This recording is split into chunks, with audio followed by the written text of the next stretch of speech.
Halo pemirsa, Anda menyaksikan berita nasional terkini bersama saya, Restu Wulandari. Pemirsa, kali ini kami akan mengajak Anda untuk memperbaharui informasi terkini yang telah dihimpun oleh tim redaksi kami. Dan berikut informasinya untuk Anda.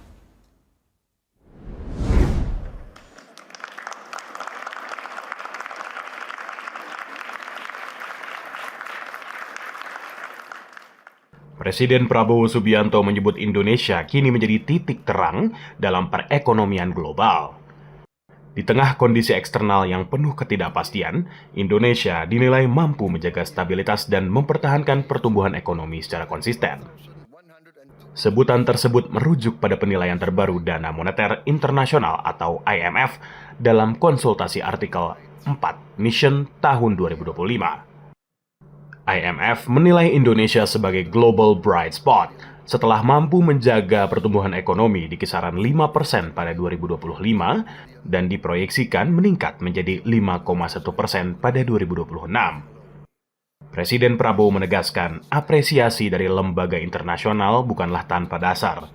Selain pertumbuhan ekonomi yang terjaga, Indonesia juga dinilai berhasil mengendalikan inflasi di bawah 2% serta menjaga defisit APBN di bawah 3% terhadap produk domestik bruto. The IMF recently described Indonesia as, I quote, a global bright spot with strong economic growth amid a challenging external environment. They did so because of evidence. They recognize that Indonesia's economy is resilient. Our policies have been and will always be well calibrated. We, Indonesia, have and will always continue to choose unity over fragmentation, friendship and collaboration over confrontation. Prabowo menyampaikan, stabilitas ekonomi nasional tercipta karena pilihan Indonesia untuk mengutamakan persatuan dan kolaborasi.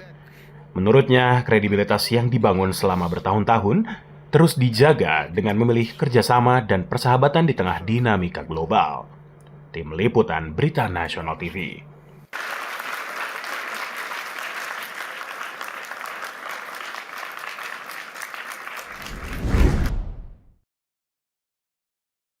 Presiden Amerika Serikat Donald Trump merilis Board of Peace atau Dewan Perdamaian dalam sebuah seremoni di sela penyelenggaraan World Economic Forum di Davos, Swiss pada Kamis 22 Januari 2026. Di sini, dalam sambutannya, Trump menegaskan fokus utama Dewan Perdamaian mengawal gencatan senjata di Gaza serta memainkan peran global lebih luas. Diberitakan Reuters ke depan, Dewan Perdamaian akan bekerja bersama Perserikatan Bangsa-Bangsa atau PBB. Diberitakan Reuters ke depan, Dewan Perdamaian akan bekerja bersama Perserikatan Bangsa-Bangsa atau PBB. Sebelumnya, Trump mengundang puluhan pemimpin dunia untuk bergabung. Dalam undangannya, Trump mendorong Dewan Perdamaian tidak hanya menangani isu Gaza, Palestina, tetapi juga tantangan global. Ajakan ini disambut dingin sejumlah kekuatan besar dunia. Sekutu Amerika Serikat memilih bersikap hati-hati. Trump menyebut setiap anggota permanen Dewan Perdamaian harus ikut mendanai lembaga tersebut dengan kontribusi sebesar 1 miliar dolar Amerika Serikat atau setara dengan 17 triliun rupiah. Prancis secara tegas menolak dan Inggris mengatakan belum akan bergabung dalam waktu dekat. China juga belum menyampaikan sikap keikutsertaan dalam Dewan Perdamaian. Pembentukan Dewan ini telah mendapatkan pengesahan melalui resolusi Dewan Keamanan PBB sebagai bagian dari rencana perdamaian Gaza yang diusung oleh Trump. Sekitar 35 negara menyatakan komitmen bergabung, di antaranya Indonesia, Arab Saudi, Uni Emirat Arab, Mesir, Turki, dan Belarus. Presiden Prabowo Subianto hadir dalam perkenalan anggota Dewan Perdamaian di Gaza yang dibentuk Trump. Di sini Prabowo menandatangani piagam Dewan Perdamaian. Prabowo menjadi salah satu kepala negara atau kepala pemerintahan yang hadir. Keikutsertaan Indonesia untuk menjaga proses transisi Gaza mengarah pada solusi dua negara atau two-state solution, bukan menjadi pengaturan permanen mengabaikan hak rakyat Palestina.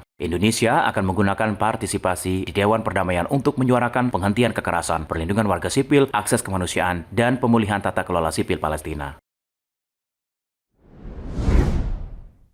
Ya, demikian berita nasional terkini. Saya Restu Wulandari pamit. Terima kasih dan sampai jumpa.